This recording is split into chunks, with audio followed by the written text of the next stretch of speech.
Bismillahirrahmanirrahim. Assalamualaikum warahmatullahi wabarakatuh. Nama saya Irma Novida dengan nomor NIDEN 0328057403. Saya adalah dosen tetap Institut Teknologi dan Bisnis Ahmad Dahlan Jakarta pada Fakultas Ekonomi dan Bisnis. Pada saat ini saya mengampu mata kuliah Ekonomi Islam. Mata kuliah Ekonomi Islam ini membahas tentang sistem ekonomi yang didasarkan pada konsep Islam, karakteristik yang membedakan dengan sistem kapitalisme, teori-teori ekonomi yang dikonstruksikan dalam frame syariah, lembaga keuangan syariah, serta konsep pengembangan ekonomi Islam. Tujuan daripada pembelajaran mata kuliah Ekonomi Islam ini adalah diharapkan mahasiswa mampu memahami konsep dasar, mekanisme pasar, mengaplikasikan akad-akad pada perbankan syariah, mampu melakukan perhitungan zakat, menganalisis dan memecahkan isu-isu moneter maupun permasalahan ekonomi dengan pendekatan ekonomi Islam. Pembelajaran dalam ekonomi Islam ini adalah pada pertemuan pertama kita akan membahas tentang bagaimana mahasiswa mampu memahami konsep daripada dasar ekonomi Islam. Kemudian pada minggu kedua kita akan membahas tentang nilai-nilai dasar dan prinsip-prinsip dasar dari ekonomi Islam. Pada minggu ketiga kita akan membahas tentang teori permintaan, konsumsi dalam Islam, dan maslahah dalam konsumsi Islam.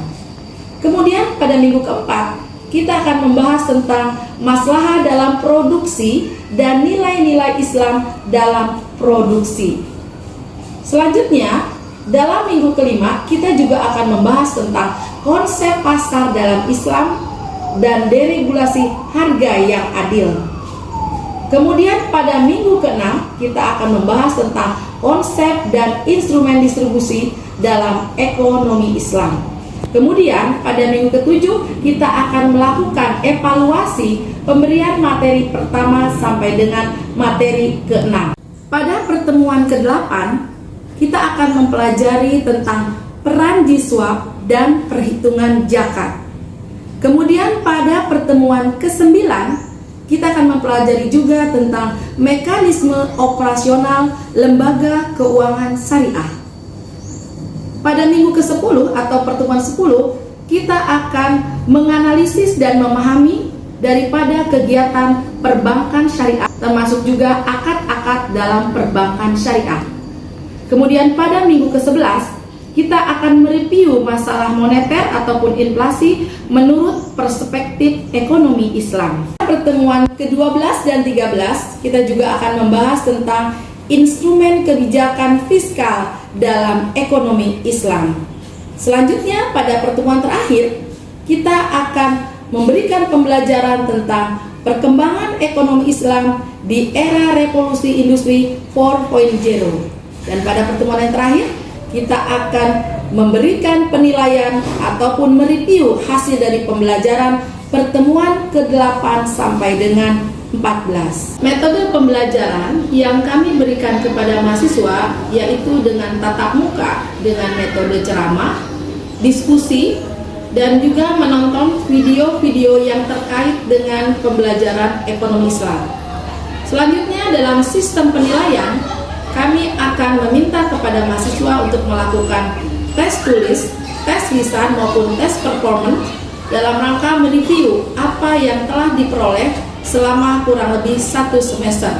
Selanjutnya, untuk komponen dan proporsi daripada penilaian, kami akan memberikan nilai kehadiran sebanyak 10%, kemudian pengumpulan tugas 20%, pelaksanaan ujian tengah semester selama 30%, dan pengambilan nilai untuk tugas akhir sebanyak 40%. Selanjutnya, berikut ini adalah salah satu contoh video tentang salah satu materi yang kami berikan kepada mahasiswa, dan mahasiswa wajib menyimaknya.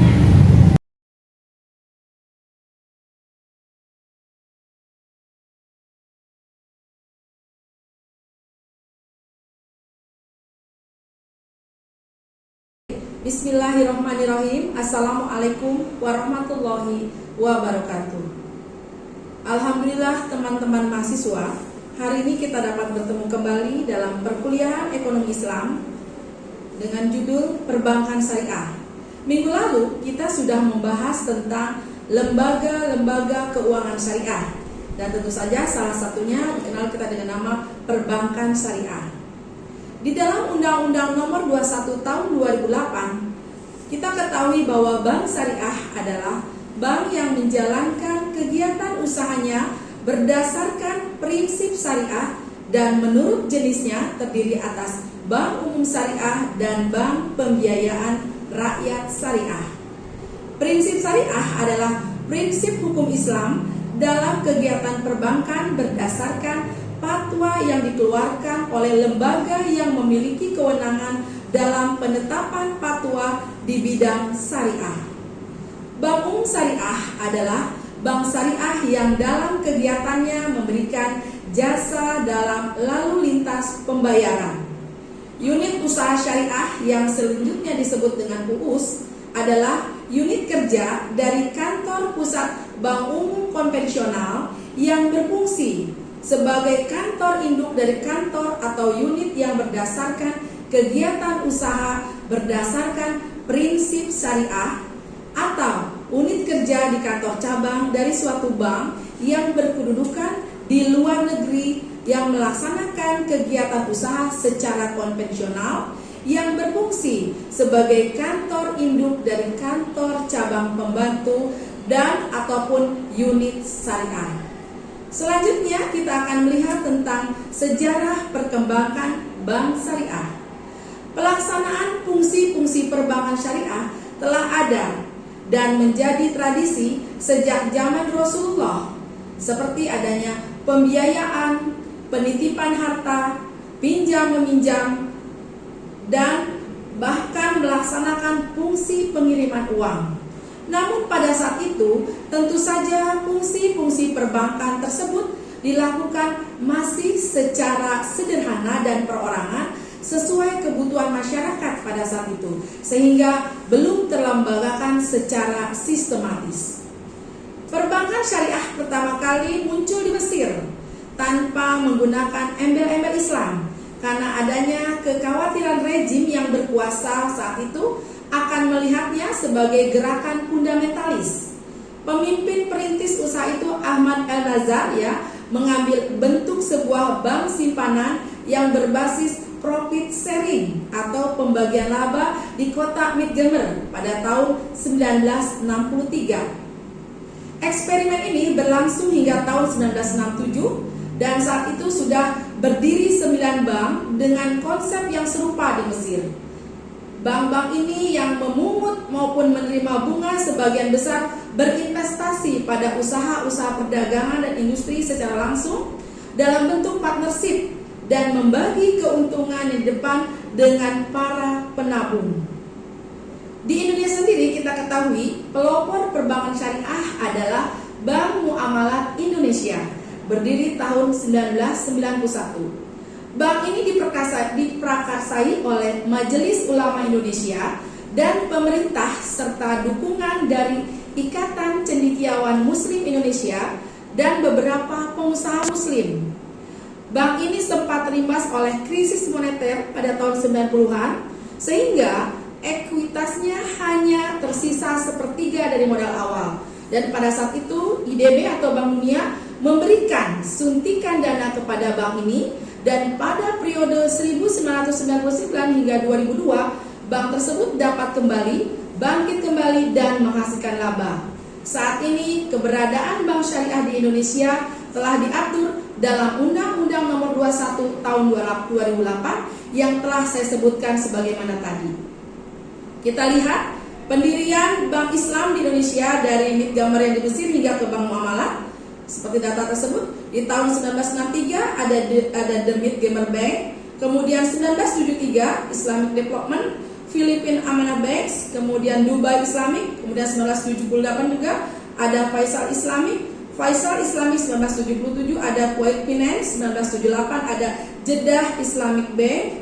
Selanjutnya di tahun 1979 ada Bahrain Islamic Bank, ada di Bahrain, Iran Islamic Bank, tahun 1980 Islamic International Bank, kemudian 1981 ada juga Jordan Finance, 1982 Islamic Bank Bangladesh, kemudian 1983 ada Qatar Islamic Bank di Qatar, kemudian tahun 1983 ada juga Bank Islam, kemudian ada Bank Al-Barakah, 1984 ada Barakah Bank, selanjutnya hingga tahun 1984 ada Bank Eternal dari Tulsel, kemudian Al-Barakah Islamic Bank, dan yang terakhir seperti yang saya katakan tadi tahun 1992 Bank Muamalat Indonesia. Kemudian kita akan melihat prinsip-prinsip daripada perbankan syariah.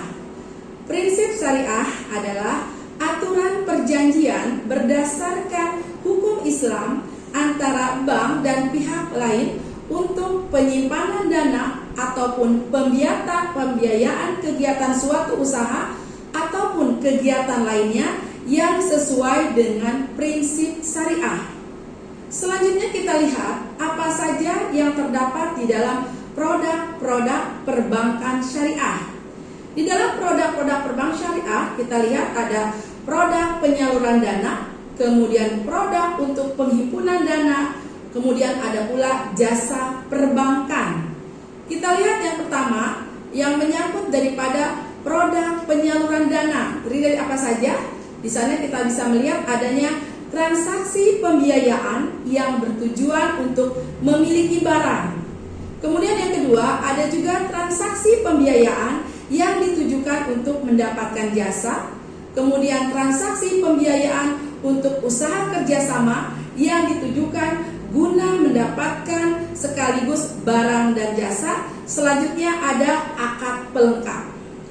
Kita akan melihat transaksi pembiayaan yang bertujuan untuk memiliki barang.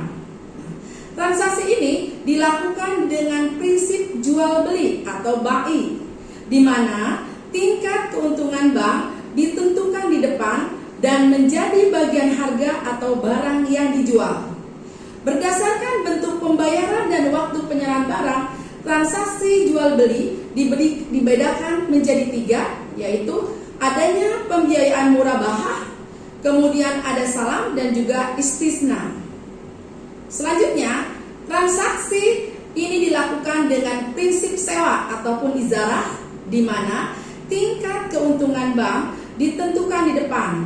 Pada prinsipnya, ijarah sama dengan bai, yang berbeda hanya pada objek transaksinya saja. Selanjutnya, transaksi pembiayaan untuk usaha kerjasama yang ditujukan guna mendapatkan sekaligus barang dan jasa. Transaksi ini dilakukan dengan prinsip bagi hasil atau sirkah, di mana tingkat keuntungan bank ditentukan dari besarnya keuntungan usaha sesuai dengan nisbah bagi hasil yang telah disepakati di depan. Kita melihat selanjutnya produk perbankan yang termasuk ke dalam kategori pembiayaan untuk usaha kerjasama. Yang pertama yang kita kenal dengannya musyarakah. Apa yang dimaksud dengan musyarakah? Musyarakah yaitu semua bentuk usaha yang melibatkan dua pihak atau lebih, di mana mereka secara bersama-sama memadukan seluruh bentuk sumber daya baik yang berwujud maupun tidak berwujud. Selanjutnya yang kedua ada dikenal dengan mudarabah. Mudarabah yaitu semua bentuk kerjasama antara dua pihak atau lebih, di mana pemilik modal atau sahibul mal mempercayakan sejumlah modal kepada pengelola atau mudarib dengan suatu perjanjian pembagian hasil keuntungan. Selanjutnya kita lihat dengan akad pelengkap. Untuk mempermudah pelaksanaan pembiayaan, diperlukan adanya akad pelengkap yang ditujukan untuk memperoleh keuntungan. Di antaranya ada yang dikenal dengan akad hiwalah, ran, qard maupun wakalah. Ada juga yang dikenal dengan kafalah. Kita melihat produk kelihatan daripada perbankan syariah adanya produk penghimpunan dana dengan prinsip wadiah. Apa yang dimaksud dengan wadiah di sini? Wadiah adalah titipan di mana pihak pertama menitipkan dana ataupun benda kepada pihak kedua selaku penerima titipan, dengan konsekuensi titipan tersebut sewaktu-waktu dapat diambil kembali, di mana penitip dapat dikenakan biaya penitipan.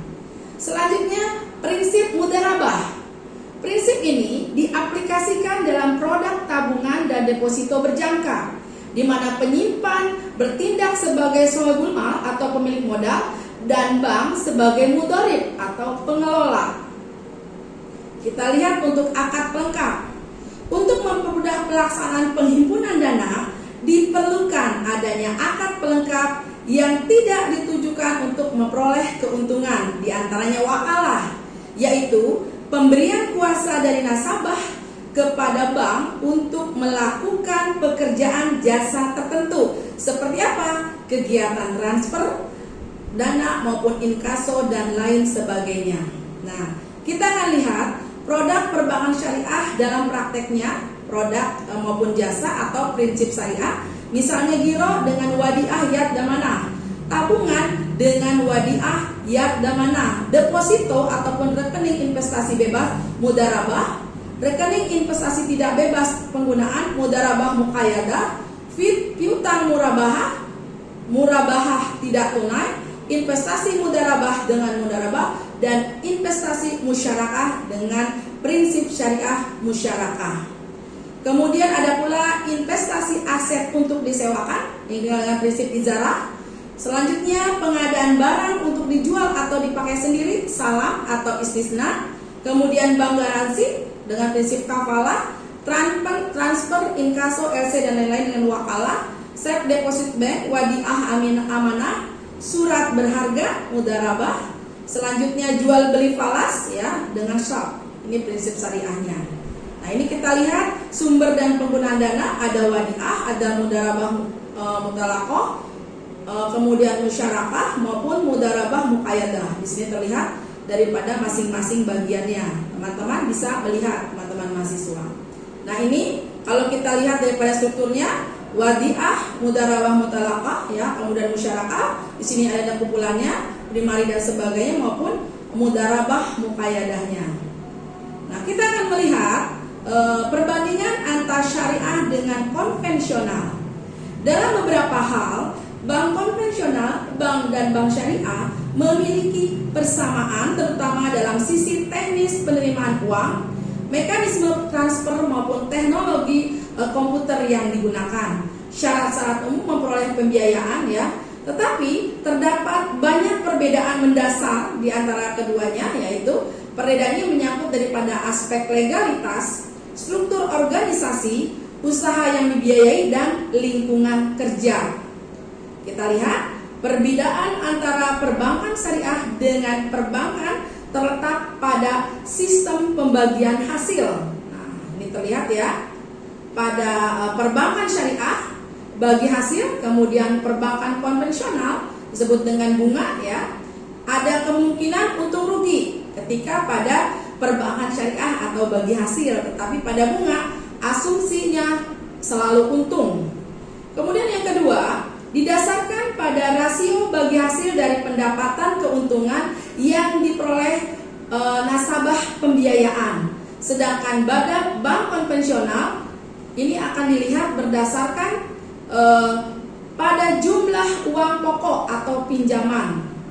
Kemudian pada perbankan syariah, margin keuntungan untuk bank ini ditambah pokok pembiayaan berlaku sebagai harga jual yang tetap sama hingga akhir masa akad. Porsi bagi hasil berdasarkan nisbah tetap sama ya. Kemudian sesuai akad hingga akhir masa, perjanjian perbayar untuk pembiayaan konsumtif. Sedangkan pada perbankan konvensional, nasabah kredit harus tunduk pada pemberlakuan perubahan tingkat suku bunga tertentu ya secara sepihak oleh bank sesuai dengan fluktuasi tingkat suku bunga di pasar uang. Kemudian pembayaran bunga yang sewaktu-waktu dapat meningkat menurun tidak dapat dihindari ya nasabah, dan di mana pembayaran ini pun tergantung daripada angsuran kreditnya semakin tinggi.